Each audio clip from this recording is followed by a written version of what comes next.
ನಮಸ್ಕಾರ. ಇವತ್ತಿನ ಈ ವಿಡಿಯೋದಲ್ಲಿ ನಾವು ಸಂವಿಧಾನ 2ರ ಘಟಕ 5ರ ಇನ್ನೊಂದು ವಿಷಯವನ್ನು ಚರ್ಚೆ ಮಾಡ್ತಾ ಇದ್ದೀವಿ. ಕಾನ್ಸ್ಟಿಟ್ಯೂಷನಲ್ ಇಂಟರ್ಪ್ರಿಟೇಷನ್ಸ್ ಅಂತಕ್ಕಂಥದ್ದು, ಅಂದರೆ ಸಂವಿಧಾನದ ವ್ಯಾಖ್ಯಾನಗಳು ಅಂತಕ್ಕಂಥದ್ದನ್ನು. ಈ ಒಂದು ವಿಷಯವನ್ನು ನಾನು 3 ವಿಡಿಯೋಗಳಲ್ಲಿ ಚರ್ಚಿಸುವ ಯೋಚನೆ ಮಾಡಿದ್ದೀನಿ. 1ನೇ ವಿಡಿಯೋ ನಿಮಗೆ ಇದು ರಿವಿಷನ್ ವಿಡಿಯೋ ಥರನೇ ಆಗುತ್ತೆ ಅನ್ನೋದನ್ನು ನಾನು ನಿಮ್ಮ ಗಮನಕ್ಕೆ ತರ್ತೀನಿ. ಯಾಕೆ ಅನ್ನೋದನ್ನು ಹೇಳ್ತೀನಿ ನಾನು ಹೋಗ್ತಾ. ಇದು ಅಲ್ಲದೆ ಇನ್ನೆರಡು ವಿಡಿಯೋಗಳನ್ನ, ಅಂದರೆ ಈ ಸಂವಿಧಾನವನ್ನು ವ್ಯಾಖ್ಯಾನಿಸುವಲ್ಲಿ ಈ ಸಂವಿಧಾನ ಕರಡು ಸಮಿತಿಯ ಚರ್ಚೆಗಳು ಏನು ಮಹತ್ವ ಪಡ್ಕೊಳ್ತವೆ ಅಂತಕ್ಕಂಥದ್ದು, ಈ ರೀತಿಯಾದ ಒಂದು ಪ್ರಶ್ನೆಯನ್ನು ನಾನು ಪ್ರಶ್ನೆ ಪತ್ರಿಕೆಯಲ್ಲಿ ನೋಡಿದ್ದೀನಿ. ಮತ್ತು ಈ ಸಂವಿಧಾನದ ವ್ಯಾಖ್ಯಾನದಲ್ಲಿ ನಮ್ಮ ಪೀಠಿಕೆ ಯಾವ ಪಾತ್ರವನ್ನು ವಹಿಸ್ತದೆ ಅಂತಕ್ಕಂಥದ್ದನ್ನು ಈ ರೀತಿಯಾಗಿ 3 ಭಾಗಗಳಾಗಿ ವಿಂಗಡಿಸಿ ನಾನು ನಿಮ್ಮ ಮುಂದೆ 3 ವಿಡಿಯೋ ತರ್ತಾ ಇದ್ದೀನಿ. ಈ ಮೊದಲನೇ ವಿಡಿಯೋನಲ್ಲಿ ನಾನು ಇದರಲ್ಲಿ ಸಂವಿಧಾನವನ್ನು ವ್ಯಾಖ್ಯಾನಿಸುವುದಕ್ಕೋಸ್ಕರ ಯಾವ ತತ್ವಗಳನ್ನು ಅನುಸರಿಸಲಾಗಿದೆ ಅನ್ನುವಂತಹ ಚರ್ಚೆಯನ್ನು ನಾನು ಇವತ್ತು ನಿಮ್ಮ ಮುಂದೆ ತರಲಿಕ್ಕೆ ಇಷ್ಟಪಡ್ತೀನಿ. Today I am going to discuss about the doctrinal principles that have been adopted in interpreting the Constitution. First of all, what is interpretation? Interpretation andre enu? The interpretation is that the judiciary will say the meaning of the Constitution is like this. Judiciary will say the meaning of the law is like this. That is what is known as interpretation. When the judiciary starts interpreting, why the interpretation question comes? Because there may be people who may read it in one way and there may be people who may read it another way. Therefore, there will be a different concept of understanding the law or the Constitution. When that issue arises, then we will go to the court and court will interfere and inspect, verify, go to the root of the law, go to the root of the Constitution. Then it will finally say, yes, this is what is the meaning of it. This is what is known as interpretation. And even when a law is made, law is supposed to be in accordance with the basic feature of the Constitution. If not, court will strike it down and court will say, no, this is not according to the Constitution, or this is against the fundamentals of the Constitution, or this is against the basic spirit of the Constitution, or basic feature of the Constitution ಅನ್ನೋದನ್ನು ಹೇಳುತ್ತೆ. ಅಂದರೆ ಈ ಸಂವಿಧಾನವನ್ನು ವ್ಯಾಖ್ಯಾನಿಸುವುದು ಅಂದರೆ ಇಷ್ಟೇ, ಸಂವಿಧಾನ ಏನು ಹೇಳ್ತದೆ ಅನ್ನುವುದನ್ನು ಇಲ್ಲಿ ನ್ಯಾಯಾಂಗ ಹೇಳುತ್ತೆ, ಅದರ ಅರ್ಥ ಏನು ಅನ್ನೋದನ್ನು ಹೇಳುತ್ತೆ. ಅಷ್ಟೇ ಅಲ್ಲ, ಸಂವಿಧಾನ ಕಾಲಕ್ಕೆ ತಕ್ಕಂತೆ ಅದರ ಅರ್ಥವನ್ನು ಬದಲಾಯಿಸ್ತಾ ಇದೆ ಅನ್ನೋದನ್ನು ನಾವು ನೋಡ್ತೀವಿ. ಹೇಗೆ ಅಂತಂದರೆ, there is a concept called constitutional morality. ಆಮೇಲೆ ಒಂದು ವೇಳೆ ನಾವು ಕಾಲಕ್ಕೆ, ಸಮಯಕ್ಕೆ, ಸಮಾಜದ ಅವಶ್ಯಕತೆಗೆ ತಕ್ಕಂತೆ ಅದನ್ನು ಬದಲಾಯಿಸದೆ ಹೋದರೆ ಸಂವಿಧಾನ ವಿಫಲ ಆಗ್ಬೋದು. 2 ರೀತಿಯಲ್ಲಿ ಸಂವಿಧಾನವನ್ನು ನಾವು ಬದಲಾಯಿಸ್ತೀವಿ ಅಂತ ಹೇಳ್ಬೋದು. ಒಂದು, ಸಂವಿಧಾನ ತಿದ್ದುಪಡಿಯ ಮೂಲಕ ನಾವು ಸಂವಿಧಾನವನ್ನು ಬದಲಾಯಿಸ್ತೀವಿ. ಇನ್ನೊಂದು, ನಮ್ಮ ನ್ಯಾಯಮೂರ್ತಿಗಳು ಆ ಸಂವಿಧಾನದ ಪ್ರಾವಧಾನಗಳನ್ನು ತರ್ಜೀಮೆ ಮಾಡುವ ಮೂಲಕ, ವ್ಯಾಖ್ಯಾನಿಸುವ ಮೂಲಕ ಕಾಲಕ್ಕೆ ತಕ್ಕಂತೆ ನಾವು ಅವುಗಳನ್ನು ಬದಲಾಯಿಸ್ತೀವಿ ಅನ್ನೋದನ್ನು ನಾವು ಕಾಣ್ತೀವಿ. ಅಂದರೆ ತತ್ವಗಳನ್ನು ಬದಲಾಯಿಸ್ತೀವಿ ಅನ್ನೋದನ್ನು. So those things we are going to see. Before we are going to see all these things, ಇವುಗಳನ್ನೆಲ್ಲ ನೋಡೋದಕ್ಕಿಂತ ಮೊದಲು ಏನು ಇಂಟರ್ಪ್ರಿಟೇಷನ್ ಅಂದರೆ ಏನು ಅಂಥೇಳಿ ನಾವು ನೋಡೋದಾದರೆ, ಸಂವಿಧಾನದ ವ್ಯಾಖ್ಯಾನ ಅಂದರೆ ಏನು? ಸಂವಿಧಾನದ ವ್ಯಾಖ್ಯಾನ ಅಂದರೆ ನ್ಯಾಯಾಲಯಗಳು, ವಿಶೇಷವಾಗಿ ಉಚ್ಚ ನ್ಯಾಯಾಲಯಗಳು ಸಂವಿಧಾನದ ವಿಧಿಗಳ ಅರ್ಥವನ್ನು ತಿಳಿದುಕೊಳ್ಳುವ ಮತ್ತು ಅನ್ವಯಿಸುವ ಪ್ರಕ್ರಿಯೆ. ಸಂವಿಧಾನದ ಅರ್ಥವನ್ನು ನಿರ್ಧರಿಸುವ ಮತ್ತು ರಕ್ಷಿಸುವ ಜವಾಬ್ದಾರಿ ನ್ಯಾಯಾಂಗದ್ದು. ನೋಡ್ರಿ, people misunderstand judiciary. Once judiciary says something about executive or the legislature, people start thinking, or even a narration is created that judiciary is supreme, judiciary is activism. These things will come in the discussion. The fact of the matter is, judiciary only interprets the constitution, judiciary only interprets the law. ನೀವು ಅದನ್ನು ಇಂಗ್ಲೀಷಲ್ಲಿ ನೋಡೋದಾದರೆ, constitutional interpretation refers to the process by which courts, especially constitutional courts, ascertain the meaning of the provisions in the constitution and apply them in resolving the disputes. It is the judiciary's responsibility to interpret and safeguard the constitution. See, in India we follow the principle of constitutional supremacy. What constitution says is final. Therefore, what constitutional exactly, precisely, succinctly says is told by the Supreme Court. Is told by the Supreme Court. Therefore, it is called as interpretation of the Constitution. That's what we are going to say today. Now, we have tried to understand. ನಾವು ಈ ವಿಷಯವನ್ನು, ಅಂದರೆ ಸಂವಿಧಾನದ ವ್ಯಾಖ್ಯಾನ ಅಂದರೆ ಏನು ಅನ್ನೋದನ್ನು ಅರ್ಥ ಮಾಡ್ಕೊಳ್ಳಿಕ್ಕೆ ಪ್ರಯತ್ನ ಮಾಡಿದ್ದೀವಿ. ಈ ವ್ಯಾಖ್ಯಾನ ಯಾವಾಗ ಬರುತ್ತೆ ಅಂದರೆ, ಒಂದು ವಿಷಯದ ಮೇಲೆ, ಒಂದು ವಿಧಿಯ ಮೇಲೆ, ಅಥವಾ ಒಂದು ಕಾನೂನಿನ ಮೇಲೆ, ಒಂದು ಕಲಮಿನ ಮೇಲೆ ಬೇರೆ ಬೇರೆ ಅರ್ಥಗಳು ಬಂದಾಗ ಅವುಗಳನ್ನು ಏನು ಮಾಡ್ತದೆ ಸಂವಿಧಾನಾತ್ಮಕ ಕೋರ್ಟ್ಗಳು, ಕಾನ್ಸ್ಟಿಟ್ಯೂಷನಲ್ ಕೋರ್ಟ್ಸ್. ನೆನ್ಪಿಟ್ಕೊಳ್ಳಿ, constitutional courts are high court, high courts and Supreme Court. These are constitutional courts, but not the subordinate courts. The constitutional interpretation cannot be done by the subordinate courts. Only high courts and supreme courts can interpret the constitution. Of course, ultimately, as far as the constitutional interpretation is concerned, it will be according to Article 145, deliberated by the constitutional bench itself. But in other cases, see, other benches, even high courts also discuss. Our hijab matter was heard by 3 members bench of the high court, which is also known as the constitutional bench. Adanna ನಾವು ನೆನಪಿಟ್ಕೊಳ್ಬೇಕು. So this is the meaning, and this is required to run the country, to run the democracy. These things are essential, quintessential ಅಂತ ಹೇಳ್ತೀವಿ ನಾವು. Okay, C, ಇದರ ಅವಶ್ಯಕತೆ ಯಾಕಿದೆ ಅನ್ನೋದನ್ನು ನಾವು ನೋಡೋದಾದರೆ, why the constitutional interpretation is required? Because of ambiguity, because of evolving society, because of environmental rights, because of revolving conflicts. So these are the some of the reasons that I have tried to bring it here.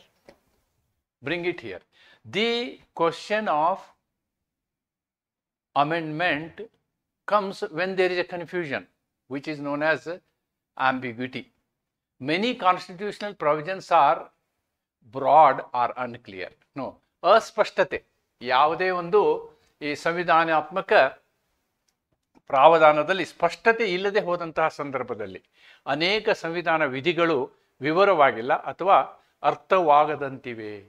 ವಿವರವಾಗಿಲ್ಲ ಮತ್ತು ಅರ್ಥವಾಗದಂತಿವೆ. ಇದನ್ನು ಬಗೆಹರಿಸುವ ಕೆಲಸ ನ್ಯಾಯಾಂಗದ್ದು. ಅದು ಸಂವಿಧಾನಾತ್ಮಕ ನ್ಯಾಯಾಂಗಗಳಿಂದ. ಎರಡನೇದ್ದು evolving society. ಹೇಳಿದ್ನಲ್ವ ನಾನು, ಸಮಾಜ ಬದಲಾಗುತ್ತಿರುವಂತೆ ಕಾನೂನು ಬದಲಾಗಬೇಕು. ನಮ್ಮ ಸಂವಿಧಾನವನ್ನು ನಾವು ಲಿವಿಂಗ್ ಆರ್ಗನಿಸಮ್ ಅಂತೀವಿ. Because it has adapted itself to the time. Therefore it survived all the 75 long years. 75 ವರ್ಷಗಳ ಕಾಲ ನಾವು ಈ ಸಂವಿಧಾನದಿಂದ ಅತ್ಯುತ್ತಮವಾದಂತಹ ಒಂದು ಕೊಡುಗೆಯನ್ನು ಪಡೆದಿದ್ದೀವಿ, ಪ್ರಗತಿಯಲ್ಲಿರುವಂತಹ ದೇಶ ಆಗಿದ್ದೀವಿ ಅನ್ನೋದಕ್ಕೆ ಕಾರಣ ಅನ್ನೋದನ್ನು ನಾವಿಲ್ಲಿ ನೋಡಬೇಕು. What is this? To adapt the constitution to social, technological and political changes. ನೋಡಿ, cyber law has come, technology has come, artificial intelligence has come, right? It has to adapt to that. Political changes, ರಾಜಕೀಯವಾಗಿ ಅನೇಕ ಬದಲಾವಣೆಗಳಾಗಿದ್ದಾವೆ. ಹಿಂದೆಲ್ಲ ನಾವು ಅಂದ್ಕೊಳ್ತಿದ್ವಿ 1970 1980s ತನಕ ನಮಗೆ ಏನು ಅನಿಸ್ತಾ ಇತ್ತು ಅಂದರೆ, ಅಯ್ಯೋ ಇದು ಎಂಥ ಪ್ರಜಾಪ್ರಭುತ್ವ, ಒಂದೇ ಒಂದು ಪಕ್ಷವಿದೆಯಲ್ಲ ಅಂತ.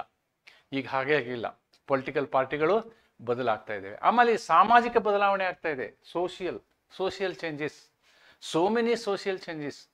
ಎಟ್ one point in time we were thinking that the homosexuality is an offense, IPC 377.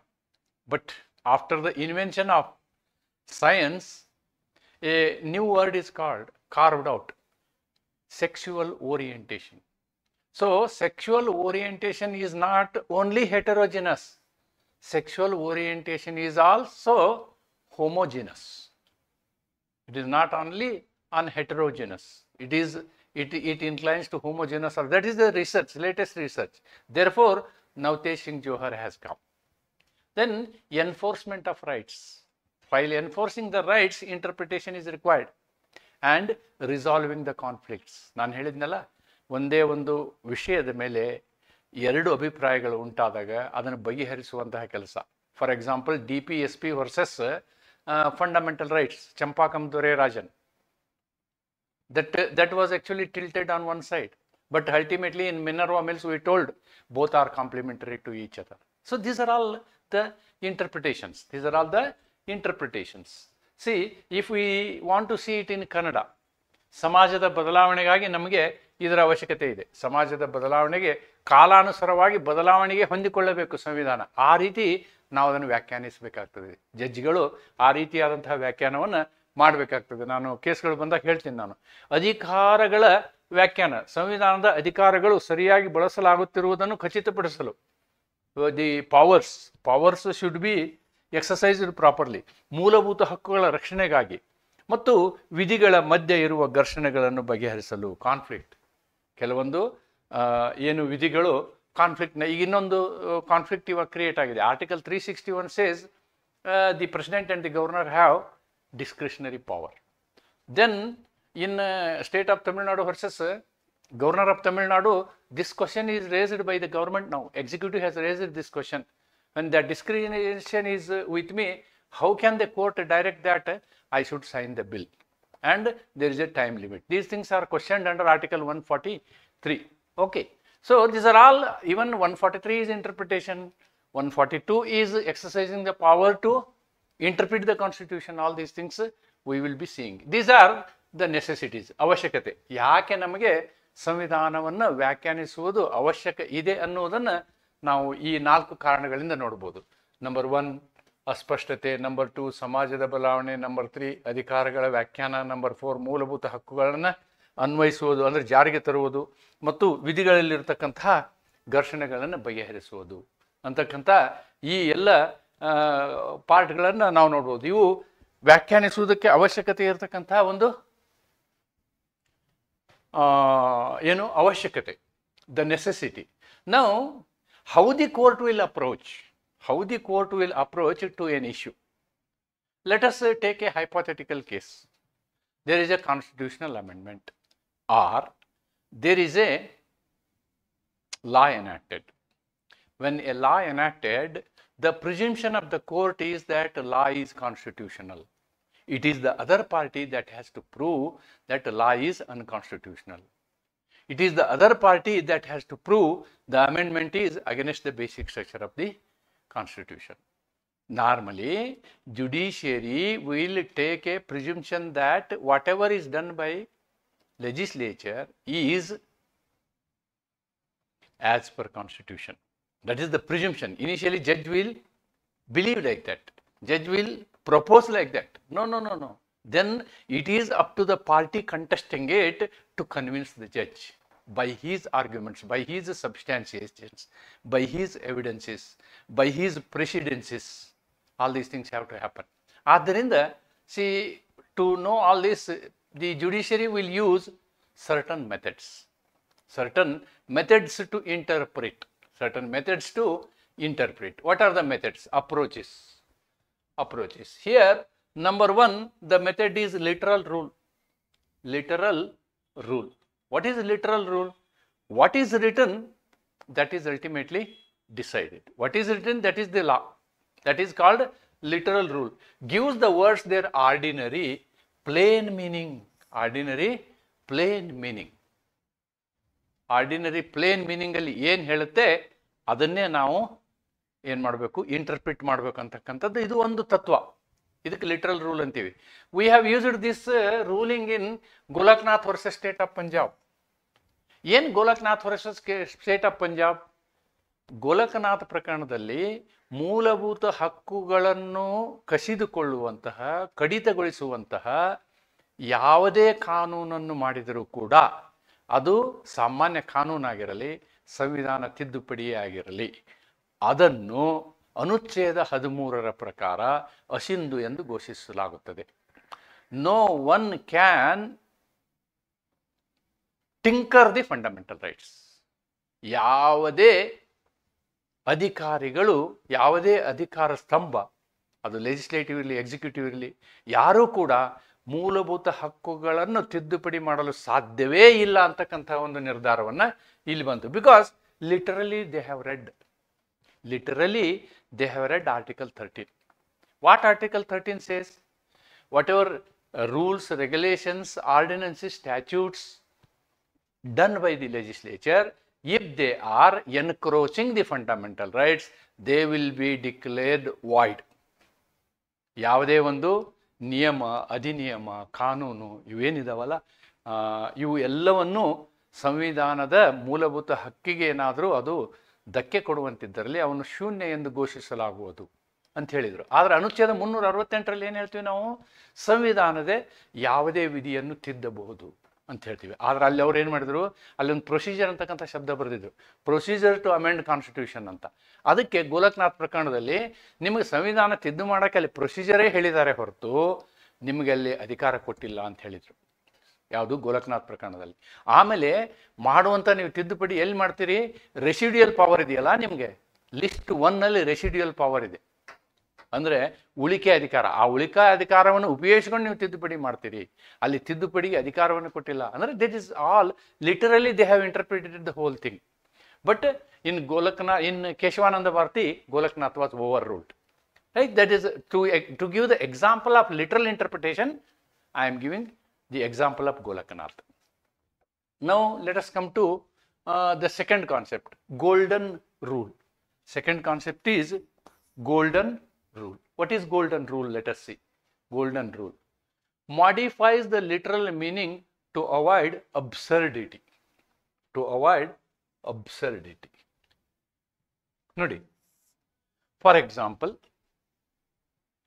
in Article 21, we have written like this: no persons. You see, we have not used the word citizen in Article 21.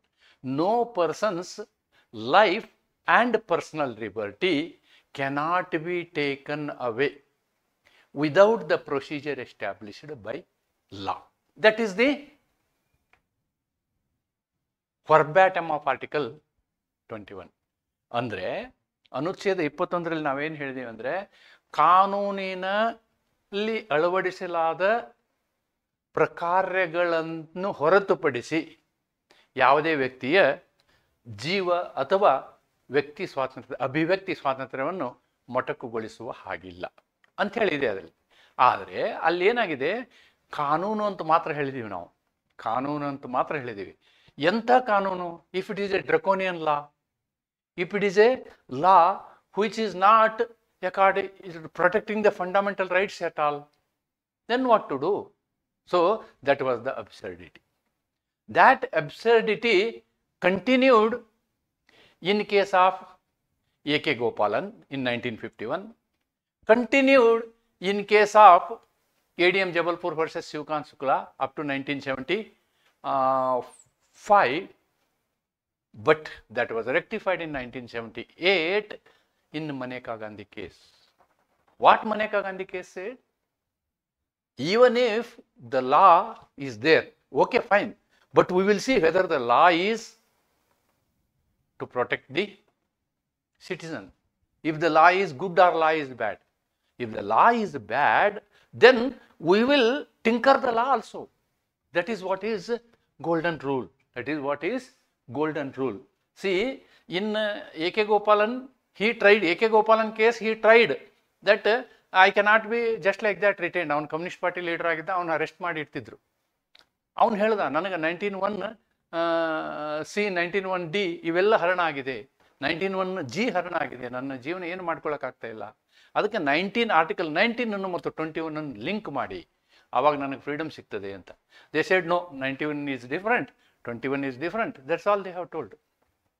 ಆಮೇಲೆ without any case, he was kept in jail. He said, for others you are having Article 14, equality. For me, you are not treating me equal with other citizens. Article 14 also was questioned. Right? So, when these things are there, they were all literal meanings. But what is golden rule? There was an absurdity. There was an absurdity. That was resolved in E.P. Rayappa. That was resolved in Maneka Gandhi case. ಅನ್ನೋದನ್ನು ನಾವು ಮನಗಾಣಬೇಕು. ಅಷ್ಟೇ ಅಲ್ಲ, ಅದಾದ ನಂತರ ಸಾಕಷ್ಟು ಪ್ರಕರಣಗಳು. ಈ ಅನುಚ್ಛೇದ 21ರಲ್ಲಿ ನಾವು ಎಷ್ಟೆಲ್ಲ ಅಧಿಕಾರಗಳನ್ನು ಅಂದರೆ ಹಕ್ಕುಗಳನ್ನು ತಂದಿದ್ದೀವಿ ಅಂದರೆ, it even started and going up to environmental law also. Life is not simple animal life. Life is a dignified life.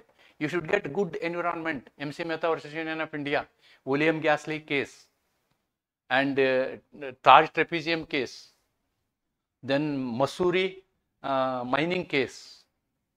So many cases. So the meaning of Article 21 is expanded. Yes, it went up to adultery. What is the adultery case? Joseph Shine versus Union of India. It said adultery is not an offense. Then Navtej Singh Johar. So it's all is the expansion of Article 21. Expansion of Article 21. Triple Talaq. Shaira Banu. I am not particularly remembering, leave it. So, like this, there is an expansion of meaning of Article 21. Expansion. So, this is golden rule. Then comes the mischief rule. Mischief rule ge now dissent judgment helbodu, especially Aadhar bill.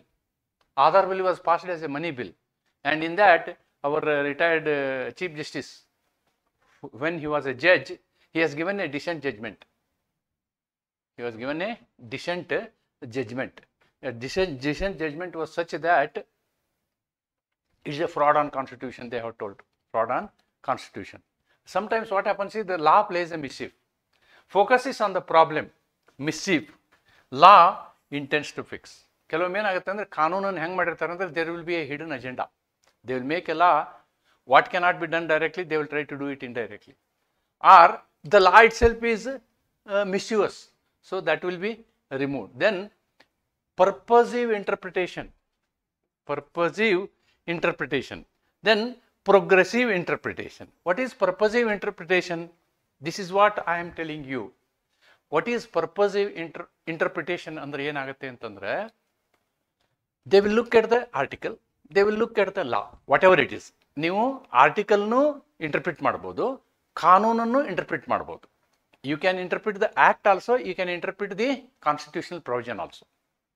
ಆವಾಗ if they are having an ambiguity, they will look at the preamble. What is written in the preamble?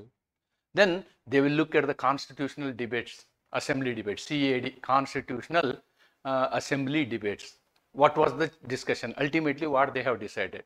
So they will see the purpose.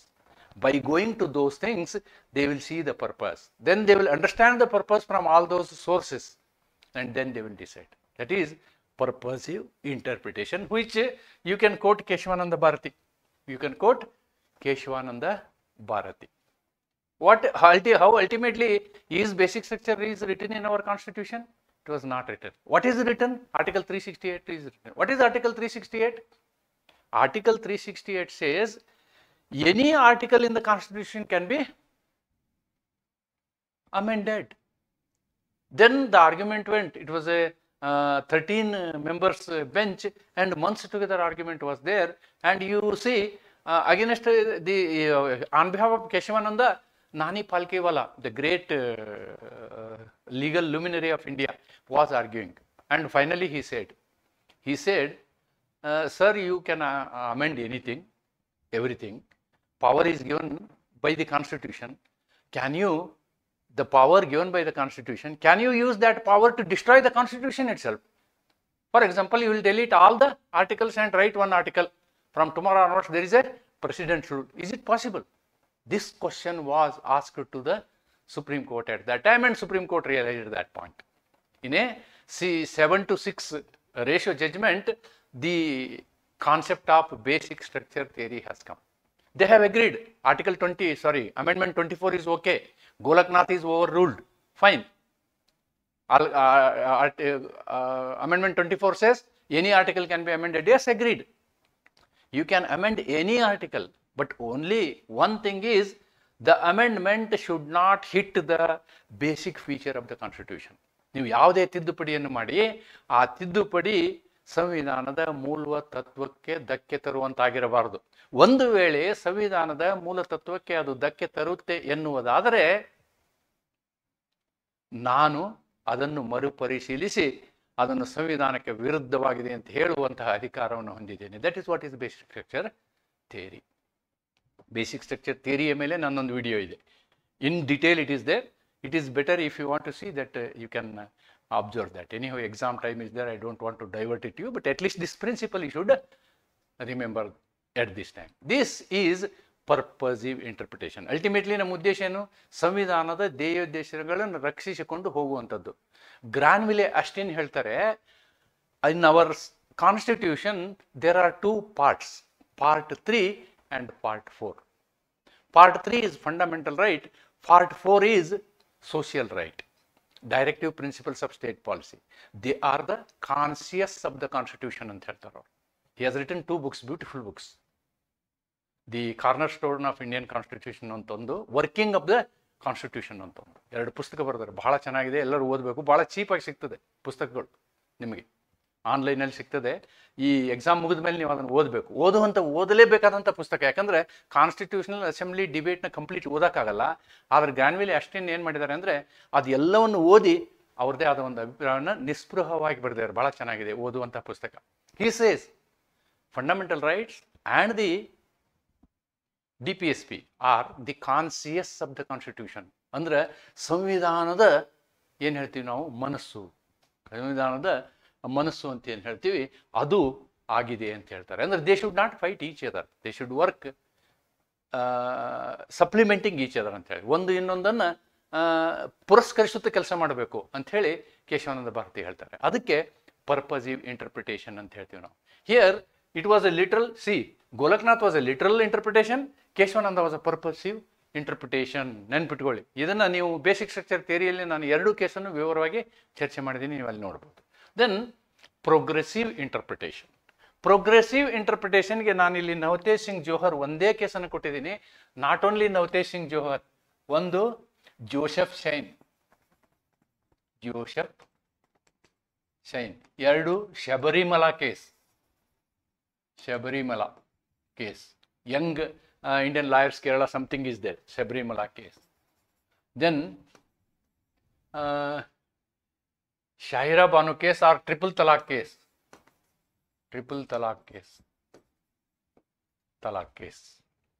Right. Then what we can write? Okay, these are all landmark judgments. What is Joseph Shine case? Adultery. 40 ವರ್ಷ ಆದರೂ divorce case final ಆಗಲ್ಲ. ಆ ಹೆಣ್ಮಗಳ ಆ ಗಂಡು ಮಗನ ಯೌವನವೇ ಹೋಗ್ಬಿಡ್ತದೆ.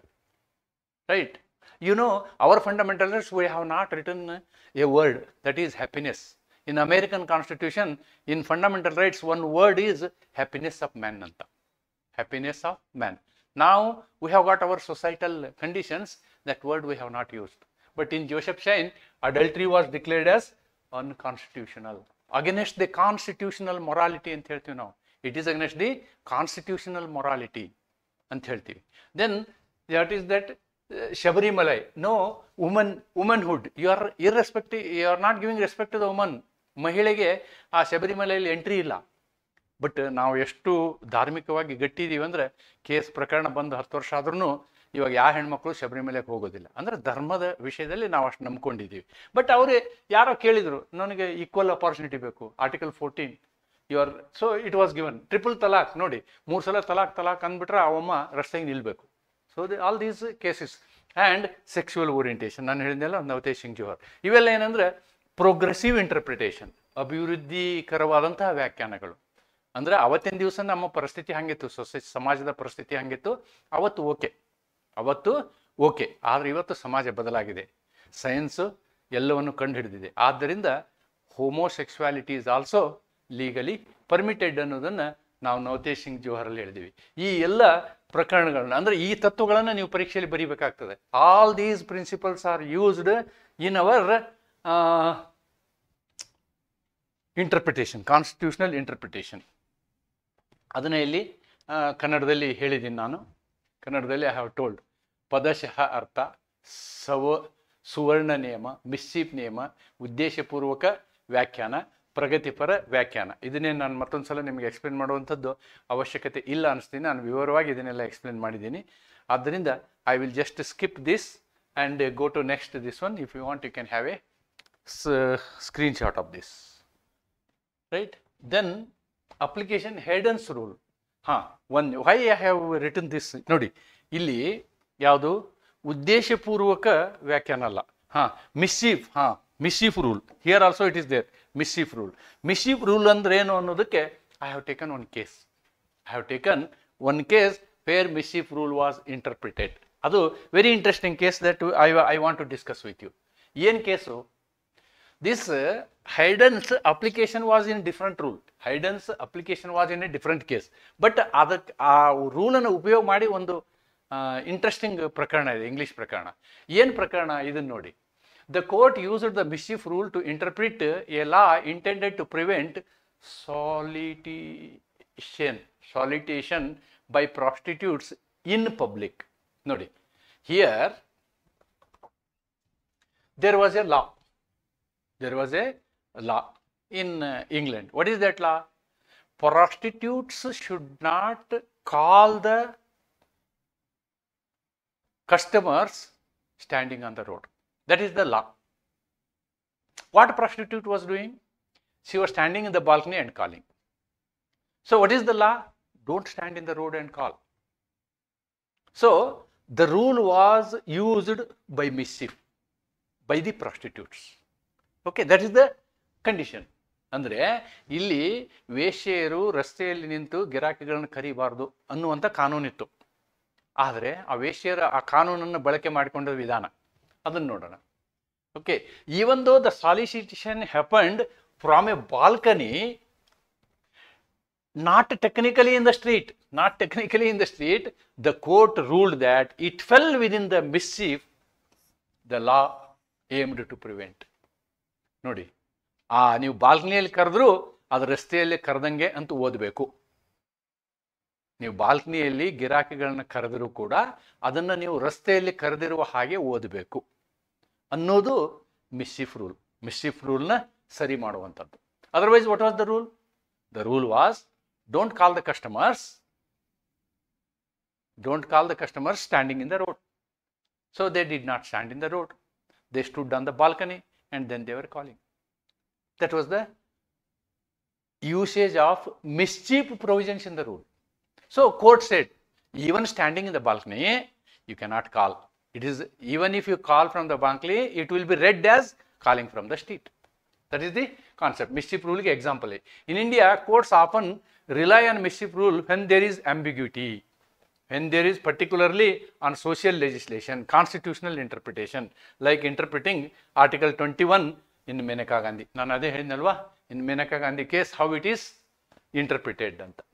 So this is just I am trying to give one example for mischief rule here. That's it. Yes. Doctrines of interpretation. So our next point is this, ತತ್ವಗಳು.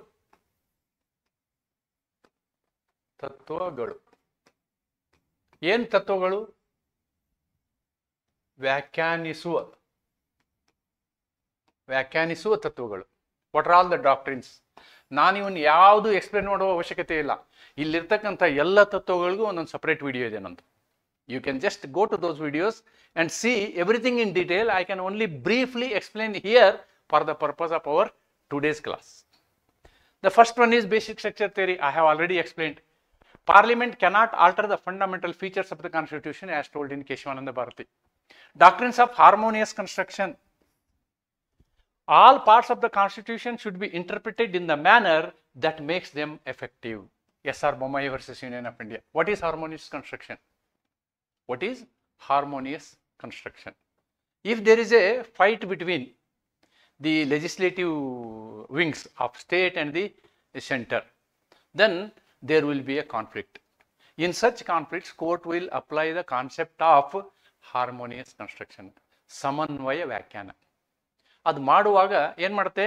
It will see that the state law is also effective and the union law is also effective. This is harmonic construction. Sometimes even after great effort of the judiciary it is not possible. ಕೆಲವೊಂದು ಸಂದರ್ಭದಲ್ಲಿ ಏನೇ ಮಾಡಿದ್ರು ಎರಡೂ ಕಾನೂನನ್ನು ಜಾರಿಗೆ ತರೋದು ಕಷ್ಟ ಆಗ್ತದೆ. They are repugnant to each other. ಒಂದಕ್ಕೊಂದು ಸಂಘರ್ಷವನ್ನೇ ಹೊಂದಿದೆ. No possibility at all. Then the union law holds over the state law. Then the union law holds over the state law, and that concept is called non-obstante clause. Non-obstante clause. Obstante clause. ಅದನ್ನು use ಮಾಡ್ತಾರೆ. This is how the conflict between the union and the state laws is interpreted.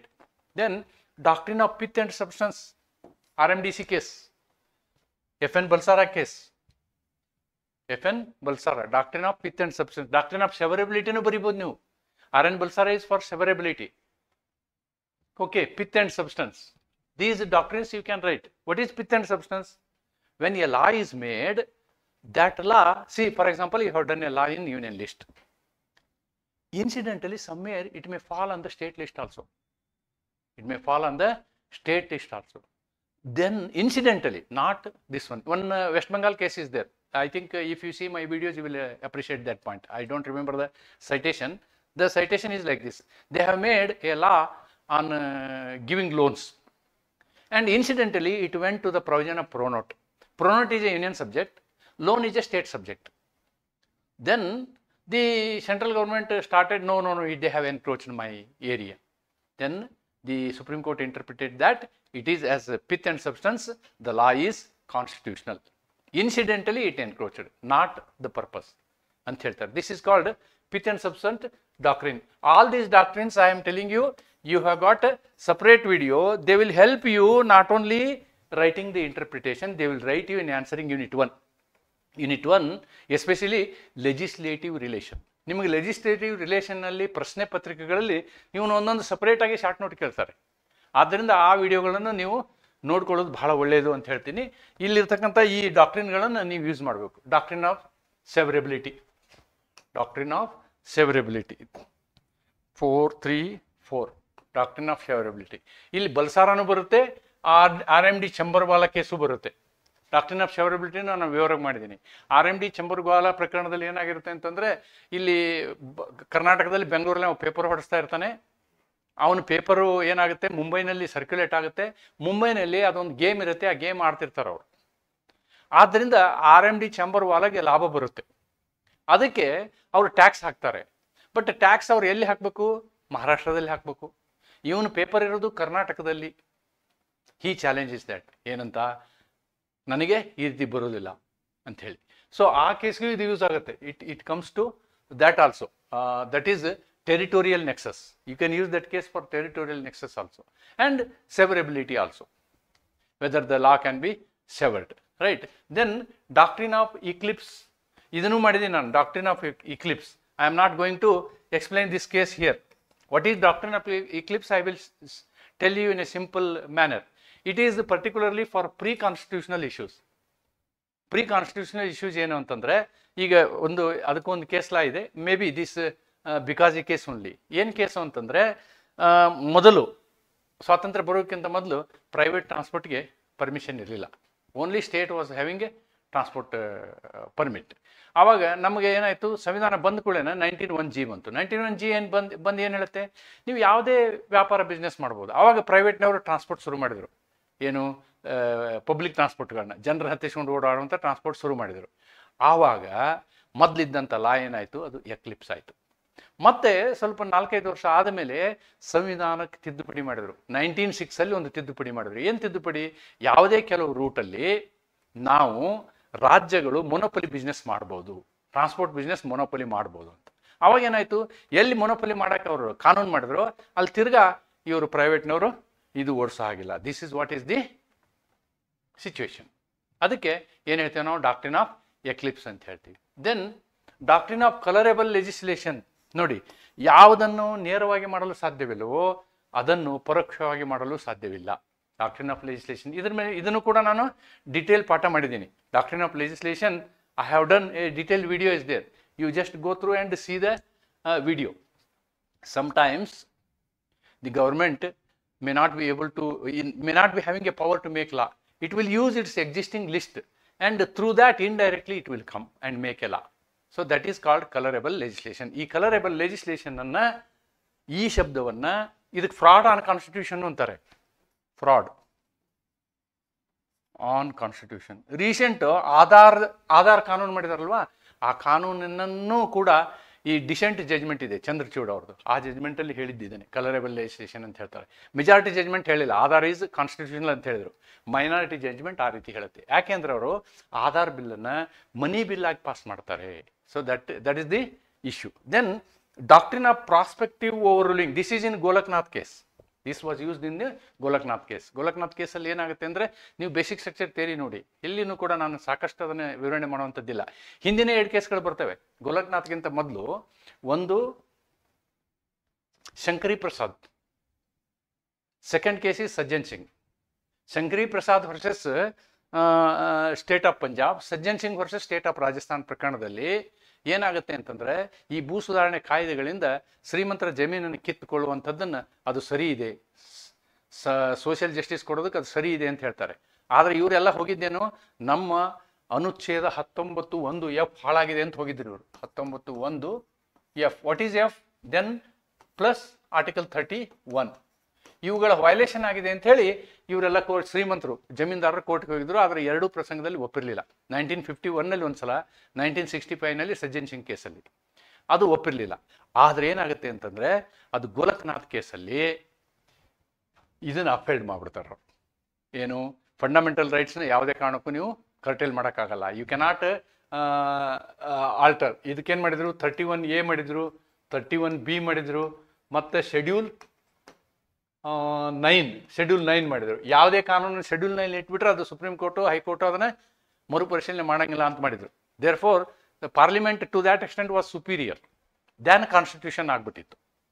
ಅದನ್ನು ಈ ಪ್ರಕರಣದಲ್ಲಿ ಏನು ಮಾಡಿದ್ರು, ಯಾವುದು ಗೋಲಕ್ನಾಥ್ ಪ್ರಕರಣದಲ್ಲಿ ಇದನ್ನು ಹೊಡೆದು ಹಾಕಲಾಯಿತು. ಆದರೆ ಅದನ್ನು ನೆಕ್ಸ್ಟು ಗೋಲಕ್ನಾಥನ್ನು ನಾವು ಎದರಲ್ಲಿ ಹೊಡೆದು ಹಾಕಿದ್ವಿ, ಕೇಶವಾನಂದ ಭಾರತಿಯಲ್ಲಿ ಹೊಡೆದು ಹಾಕಿದ್ವಿ. ಅದರಲ್ಲಿ ಏನು ಮಾಡಿದ್ವಿ ನಾವು ಅಂದರೆ, ಈ ರೀತಿಯ ಸ್ಟೇಟ್ ಫಾರ್ವರ್ಡ್ ಹೇಳಿಲ್ಲ, ಅದನ್ನೇ ಬೇಸಿಕ್ ಸ್ಟ್ರಕ್ಚರ್ ಕಾನ್ಸೆಪ್ಟಲ್ಲಿ ನಾವು ಉಳಿಸ್ಕೊಂಡಿದ್ದೀವಿ ಅನ್ನೋದನ್ನು ನೋಡ್ಬೇಕು. ಆದರೆ ಇಲ್ಲಿ ಈ ಪ್ರಕರಣದಲ್ಲಿ ನಾನು ಅದಕ್ಕೆ ಬರ್ತೀನಿ. ಯಾಕೆ ಇದನ್ನು ಹೇಳಿದೆ ಅಂದರೆ, ಈ ಗೋಲಕ್ನಾಥ್ ಪ್ರಕರಣದಲ್ಲಿ ಹಿಂದಿನಿಂದ ಇದು ಜಾರಿಗೆ ಬರೋದಿಲ್ಲ. ಇವತ್ತೇನು ನಾವು ಜಜ್ಮೆಂಟ್ ಕೊಟ್ಟಿದ್ದೀವಿ, ಈ ಜಜ್ಮೆಂಟು ಹಿಂದಿನ ಪ್ರಕರಣಗಳಿಗೆ ಅನ್ವಯ ಆಗೋದಿಲ್ಲ, ಪೂರ್ವಾನ್ವಯವಾಗುವಂತೆ ಇದು ಅನ್ವಯ ಆಗೋದಿಲ್ಲ, ಉತ್ತರಾನ್ವಯವಾಗುವಂಥ ಇದು ಅನ್ವಯ ಆಗುತ್ತೆ ಅನ್ನೋದಕ್ಕೆ ಏನಂತಾರೆ, ಪ್ರಾಸ್ಪೆಕ್ಟಿವ್ ಓವರ್ ರೂಲಿಂಗ್ ಅಂತ ಹೇಳ್ತಾರೆ. This is what is known as prospective over ruling. These are all the principles. The same principles I have written in Kannada here. The same principles are there in Kannada. ಮೂಲಭೂತ ಮೂಲ ಸ್ವರೂಪ ತತ್ವ, ಸಂವಿಧಾನದ ಮೂಲ ಸ್ವರೂಪ ತತ್ವ ಅಂತ ಹೇಳ್ಬೇಕು ಇದಕ್ಕೆ. ಆಮೇಲೆ ಸಮನ್ವಯ ತತ್ವ, ವಸ್ತು ಮತ್ತು ತತ್ವ, ಆಮೇಲೆ ವಿಭಾಜನೆ ತತ್ವ, ಬೇರ್ಪಡಿಸುವ ಅಂತ ಬರೀಬೋದಕ್ಕೆ, ಬೇರ್ಪಡಿಸುವ ತತ್ವ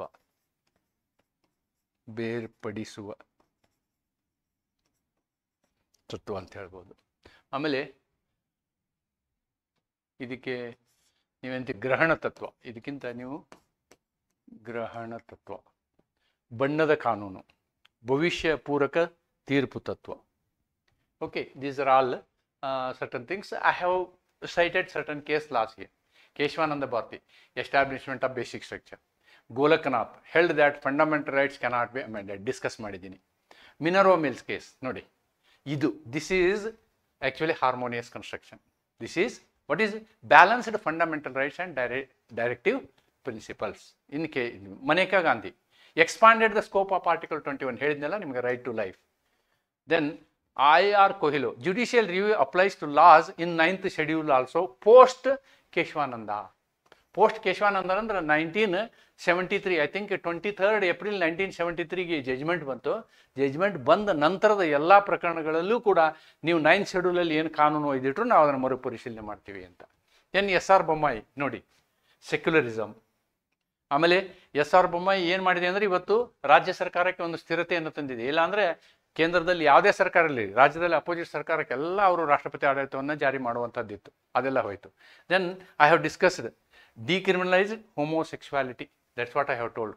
used transformative constitutionalism.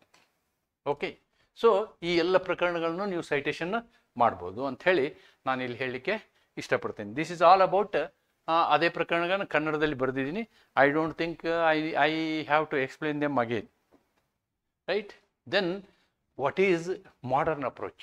This is also very, very important. Now, in the modern era, ನಾವು ಯಾವ ರೀತಿ ಬದಲಾವಣೆ ಆಗ್ತಿದೆ ಅಂದರೆ ಬದಲಾವಣೆಯ ವೇಗವೂ ಹೆಚ್ಚಾಗ್ತಾ ಇದೆ. ಆದ್ದರಿಂದ there are so many changes, conceptual changes. ಆ ಕಾನ್ಸೆಪ್ಚುವಲ್ ಚೇಂಜಸ್ಗೆ ನಾವು ನೋಡಿ ಟ್ರಾನ್ಸ್ಫಾರ್ಮೇಟಿವ್ ಕಾನ್ಸ್ಟಿಟ್ಯೂಷನ್ ಅಂತೀವಿ. Using the constitution as a tool, social transformation. We are doing social transform. We have removed sati, we have removed Devadasi. So they are all transformative concepts, right? Then we have brought in this freedom. Any consented sex of adult, today it is not offense. Any consented sex of adult, right to privacy ಅಂತ ಇರೋದಕ್ಕೆ Puttaswamy case, right to privacy ಅದನ್ನು ಬರಿಬೋದು ನೀವು, right to ಪ್ರೈವಸಿನೂ ಬರಿಬೋದು. Then constitutional morality ನೋಡಿ, ಈ constitutional morality ಅನ್ನುವಂಥ ಶಬ್ದವನ್ನು 2 ಪ್ರಕರಣದಲ್ಲಿ ಯೂಸ್ ಮಾಡಿದರು. ಒಂದು ಶಬರಿಮಲ, ಇನ್ನೊಂದು ನಾನು ಈಗ ಹೇಳಿದ್ನಲ್ವಾ ಜೋಸೆಫ್ ಶೈನ್ ಪ್ರಕರಣದಲ್ಲಿ ಯೂಸ್ ಮಾಡಿದರು. Values like liberty, equality, fraternity guide interpretation. Dynamic interpretation, that is in our constitution we have got the possibility. Article 368 gives us our constitution is dynamic. ನೋಡಿ, ನಮ್ಮ ಸಂವಿಧಾನ ತಿದ್ದುಪಡಿ ಅಮೆರಿಕೆಯ ಸಂವಿಧಾನ ತಿದ್ದುಪಡಿಗೆ ಹೋಲಿಸಿದ್ರೆ ಬಹಳ ಸುಲಭ. ಅಮೆರಿಕದ ಸಂವಿಧಾನ ತಿದ್ದುಪಡಿಯಲ್ಲಿ ಒಮ್ಮೆ ತಿದ್ದುಪಡಿ ಮಾಡಿದರೆ 2 ಸದನದಲ್ಲಿ 2/3 ಮೆಜಾರಿಟಿ ಬರಬೇಕು. ಅಷ್ಟೇ ಅಲ್ಲ, 50 ರಾಜ್ಯಗಳಲ್ಲಿ 38 ರಾಜ್ಯಗಳು ಅಂದರೆ 75% ರಾಜ್ಯಗಳು ಅದನ್ನು ಒಪ್ಕೊಳ್ಬೇಕು. ಒಪ್ಪಿದ್ರೆ ಮಾತ್ರ ತಿದ್ದುಪಡಿ ಮಾನ್ಯ ಆಗುತ್ತೆ. ನೋಡಿ, 50 ರಾಜ್ಯಗಳಲ್ಲಿ 38 ರಾಜ್ಯ ಒಪ್ಪಿದ್ರೆ ಮಾತ್ರ ಅದು. ಆದ್ದರಿಂದ ಕೇವಲ 27 ತಿದ್ದುಪಡಿಗಳು ಮಾತ್ರ ಅಮೆರಿಕದ ಒಂದು ಸಂವಿಧಾನದಲ್ಲಿ ಆಗಿದ್ದಾವೆ. ಆದರೆ ಭಾರತ ಸಂವಿಧಾನದಲ್ಲಿ ನಾವು 105 ತಿದ್ದುಪಡಿಗಳನ್ನ ಕ್ರಾಸ್ ಮಾಡಿದ್ದೀವಿ ಅನ್ನೋದನ್ನು ನಾವಿಲ್ಲಿ ಗಮನಿಸಬೇಕು. ಹಾಗಾಗಿ ನಮ್ಮ ಸಂವಿಧಾನ ಇನ್ನೂ ಬದುಕಿದೆ. ಸಂವಿಧಾನದ ತತ್ವಜ್ಞಾನಿಗಳು ಹೇಳ್ತಾರೆ ಒಂದು ಸಂವಿಧಾನದ ವಯಸ್ಸು 19 ವರ್ಷ ಅಂತೆ, ಬಟ್ ಅದನ್ನು ನಾವು ಸುಳ್ಳು ಮಾಡಿದ್ದೀವಿ. ಅಂತಹ ಒಂದು ಒಳ್ಳೆಯ ಸಂವಿಧಾನ ನಮ್ಮದು ಅನ್ನೋದನ್ನು ನಾವಿಲ್ಲಿ ಗಮನಿಸಬೇಕು. So with this I will conclude this lecture. The conclusion is like this. Constitutional interpretation is not a mechanical exercise. It revolves or it involves understanding the spirit and purpose of the Constitution that we have protected from Keshwananda. Spirit and purpose of, though various doctrines and judicial approaches, Indian courts ensure that the Constitution evolves with time while preserving its core values.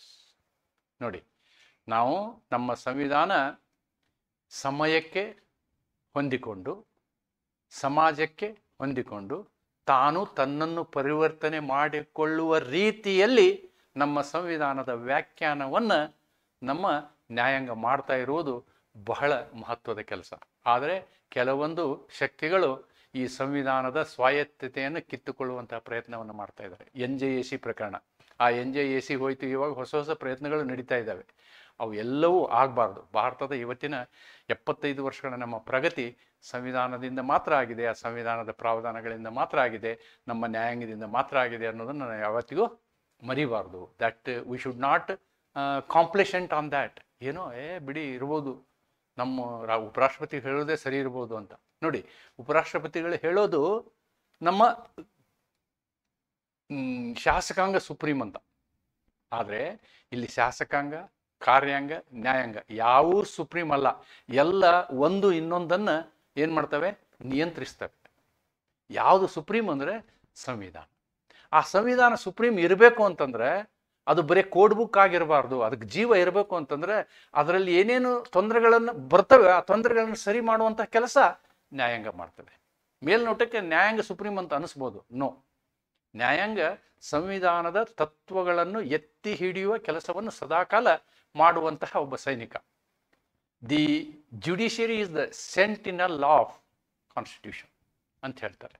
ಉಪಸಂಹಾರ: ಸಂವಿಧಾನಿಕ ವ್ಯಾಖ್ಯಾನವು ಕೇವಲ ಪದಗಳ ಅರ್ಥ ಮಾಡುವ ಪ್ರಕ್ರಿಯೆ ಅಲ್ಲ, ಇದು ಸಂವಿಧಾನದ ಆತ್ಮವನ್ನು ಅರ್ಥ ಮಾಡಿಕೊಳ್ಳುವ, ಕಾನ್ಶಿಯಸ್ ಅಂತ ಹೇಳಿದ್ನಲ್ವ ನಾನು, ಗ್ರ್ಯಾನ್ವಿಲೆ ಆಸ್ಟಿನ್ ಶಬ್ದ, ಆತ್ಮವನ್ನು ಅರ್ಥ ಮಾಡಿಕೊಳ್ಳುವ ಮತ್ತು ಉಳಿಸುವ ಕಾರ್ಯ. ವಿವಿಧ ತತ್ವಗಳು ಮತ್ತು ಶೈಲಿಗಳ ಮೂಲಕ ನ್ಯಾಯಾಲಯಗಳು ಸಂವಿಧಾನವನ್ನು ಸಮಕಾಲೀನ ಮತ್ತು ಜೀವಂತವಾಗಿಡುತ್ತವೆ. The constitution, our constitution is a living constitution, our constitution is a contemporary constitution ಅನ್ನೋದನ್ನು ನಾವು ನೆನ್ಪಿಟ್ಕೋಬೇಕು. ಅದು ಇವತ್ತಿನ ಕಾಲಕ್ಕೆ ಸರಿ ಹೊಂದಿದೆ ಅಷ್ಟೇ ಅಲ್ಲ, ಇನ್ನೂ 100 ವರ್ಷದ ಕಾಲಕ್ಕೆ ಸರಿ ಹೊಂದುವಂತಹ ನಮ್ಮ ಸಂವಿಧಾನ ಇದೆ ಅನ್ನೋದನ್ನು ನಾವು ಹೆಮ್ಮೆಯಿಂದ ಹೇಳ್ಕೊಳ್ಬೇಕು. ಡಾಕ್ಟರ್ BR ಅಂಬೇಡ್ಕರ್ ಅವ್ರನ್ನ ಮತ್ತು ಸಂವಿಧಾನ ರಚಿಸಿದಂತಹ ಮಹಾನ್ ವ್ಯಕ್ತಿಗಳನ್ನು, ಕರ್ನಾಟಕದವರೇ ಆದಂಥ BN ರಾವ್ ಅವ್ರನ್ನ ನಾವು ಯಾವಾಗಲೂ ನೆನೆಸ್ಬೇಕು ಅಂತ ಹೇಳ್ತಾ ಇವತ್ತಿನ ಈ ವಿಡಿಯೋನ ಇಲ್ಲಿಗೆ ಮುಗಿಸ್ತೀನಿ.